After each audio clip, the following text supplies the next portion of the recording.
Christianity may have been born in the Middle East, but Arab Christians have never had it easy there, especially not today. In Iraq and Egypt, scores of churches have been attacked, hundreds murdered. In Syria, revolution seriously threatens Christian communities. The one place where Christians are not suffering from violence is the Holy Land. But Palestinian Christians have been leaving in large numbers for years. So many, the Christian population there is down to less than 2%. And the prospect of holy sites, like Jerusalem and Bethlehem, without local Christians is looming as a real possibility. This is what the Holy Land looks like today. Bethlehem, where Jesus was born, Nazareth, where he grew up, Jerusalem, where he died and where Christians believe he was resurrected. Nazareth is inside the state of Israel. Bethlehem is on the Israeli-occupied West Bank. The Christian section of Jerusalem is also under Israeli control. We know the area well, know that it is arguably the most fought-over piece of real estate in the world, sacred to half of humanity. Still, when we decided to do the story last year, we did not realize it would become so controversial. The story will continue in a moment.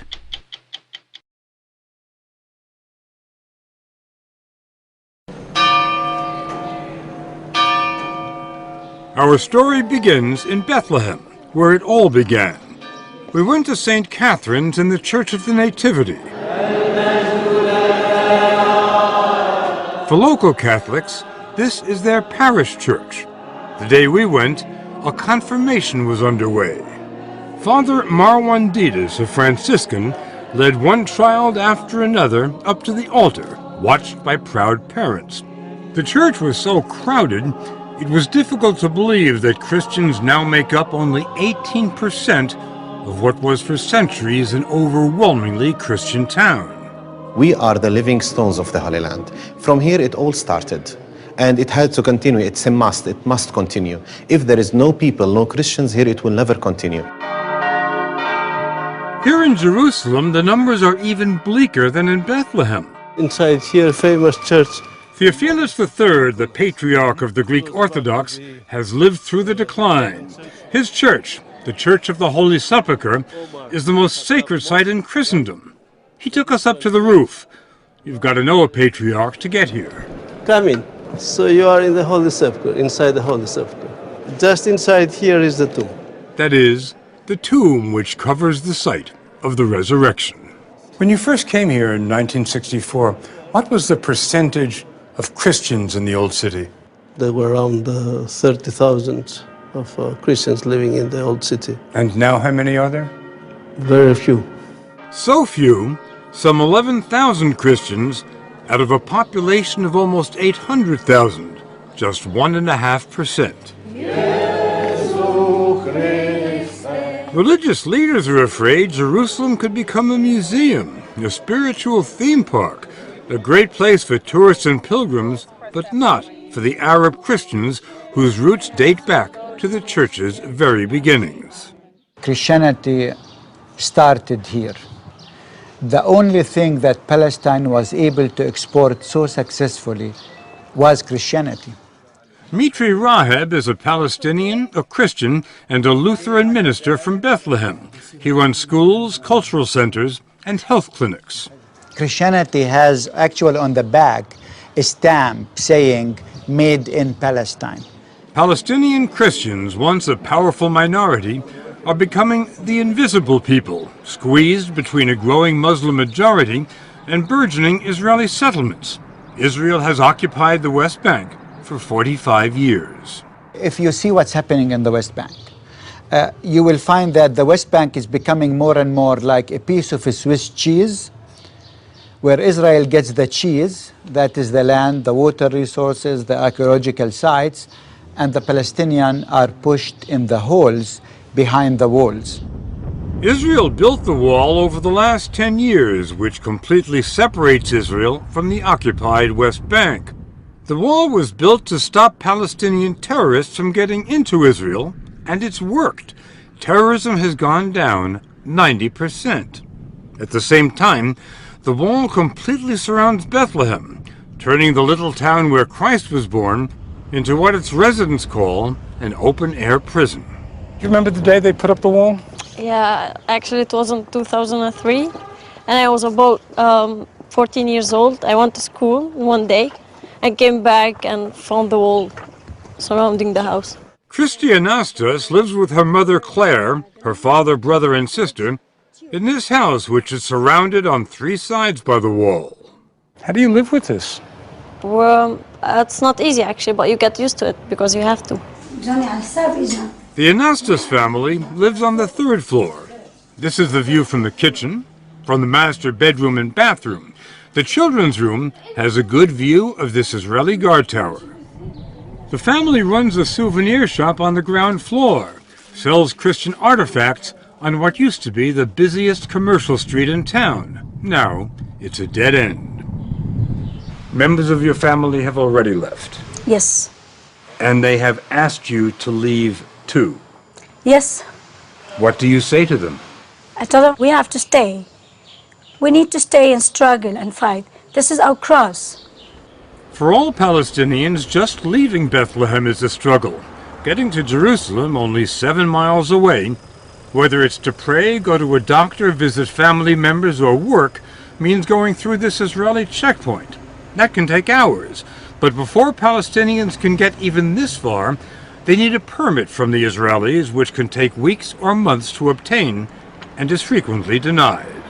We regret any inconvenience caused by the security precautions, but it's their inconvenience, it's our survival. Michael Oren, who used to be Israel's director of interreligious affairs, is Israel's ambassador to the United States. We have to protect our country, but sometimes you have to do what you have to do in order to survive. For Palestinian Christians, the survival of their culture is in danger. In towns like Bethlehem, which used to be distinctively Christian, Muslims now are a clear and growing majority. The veil is replacing the cross. But inside Israel, in Christian towns like Nazareth, Arabs are Israeli citizens, and according to Ambassador Oren, they're thriving. The reason Christians are leaving the West Bank, he says, is Islamic extremism. I think that the major problem in the West Bank, as in elsewhere in the Middle East, is that the Christian communities are living under duress. And this duress is coming from Muslims, not from the Israeli occupation. I believe that the major duress is coming from that. Great selling point. Easy to sell to the American public. Zahi Houri is a Palestinian businessman. He owns the West Bank Coca-Cola franchise. I'll tell you, I don't know of anybody, and I probably have 12,000 customers here. I've never heard that someone is leaving because of Islamic persecution. Harry Shavit, one of Israel's most respected columnists, believes Christians have become collateral damage.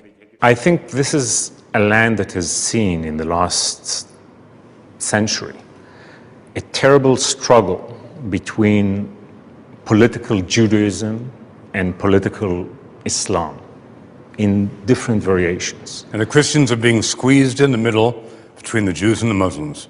Absolutely. Should Israel be concerned about that? I think we should all be concerned about it. Political Judaism and political Islam are rocky. They are harsh. And the friction, the clash between them is very violent. In 2009, this group of Christian activists did something unprecedented. They published a document called Kairos, criticizing Islamic extremism and advocating nonviolent resistance to the Israeli occupation, which they called a sin against God. It was endorsed by the leaders of 13 Christian denominations, including Greek Orthodox, Roman Catholic, Lutheran, and Anglican. These are denominations who have been exceedingly critical of the state of Israel, and sometimes to the point of going beyond legitimate criticism.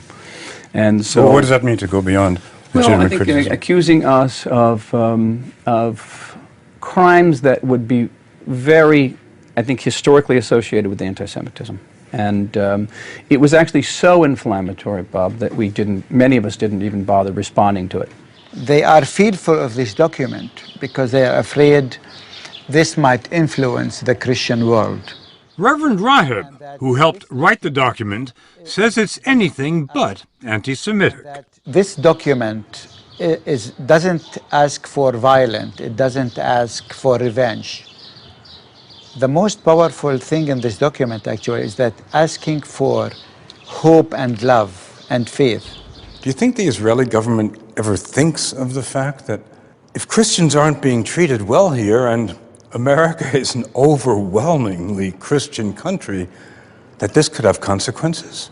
Israel is not persecuting Christians as Christians. The Christians in the Holy Land suffer from Israeli policies that are a result of the overall tragic situation. And this, of course, has consequences for everybody. For Israel, there could be serious economic consequences. According to Israeli government figures, tourism is a multi-billion-dollar business there. Most tourists are Christian, many of them are American. That's one reason why Israelis are very sensitive about their image in the United States. And that could be why Ambassador Oren phoned Jeff Fager, the head of CBS News and executive producer of 60 Minutes, while we were still reporting the story, long before tonight's broadcast. He said he had information our story was, quote, a hatchet job. It seemed to me outrageous, completely incomprehensible, that at a time when these communities, Christian communities throughout the Middle East, are being oppressed and massacred, when churches are being burnt, when one of the great stories in history is unfolding, I think you got me a little bit mystified. And it was a reason to call the chairman of CBS News. Bob, I'm the ambassador of the State of Israel. I do that very, very infrequently as ambassador. That's an extraordinary move for me to complain about something. When I heard that you were going to do a story about Christians in the Holy Land, and my assumption, and had, I believe, information about the nature of it, and it's been confirmed by this interview today. Nothing has been confirmed by the interview, Mr. Ambassador, because you don't know what's going to be put on air. Okay, I don't. True. Mr. Ambassador, I've been doing this a long time, and I've received lots of reactions from just about everyone I've done stories about, but I've never gotten a reaction before from a story that hasn't been broadcast yet. Well, it's the first time for everything, Bob. This land has seen just about everything over the centuries. The ritual in the Church of the Holy Sepulchre, the day before Easter, hasn't changed in more than a millennium. We went into the church with Patriarch Theophilus and watched thousands jostling to get as close as they could to the tomb from which they believe Christ was risen. Pilgrims have been coming here since 1106 AD to wash themselves in the holy fire to celebrate the founding miracle of Christianity. They'll certainly continue to do so. But how many will be coming from the neighborhood? That's not a religious question anymore. It's political. Go to 60minutesovertime.com to see what one of the last villages Jesus ever visited looks like today. Sponsored by Pfizer.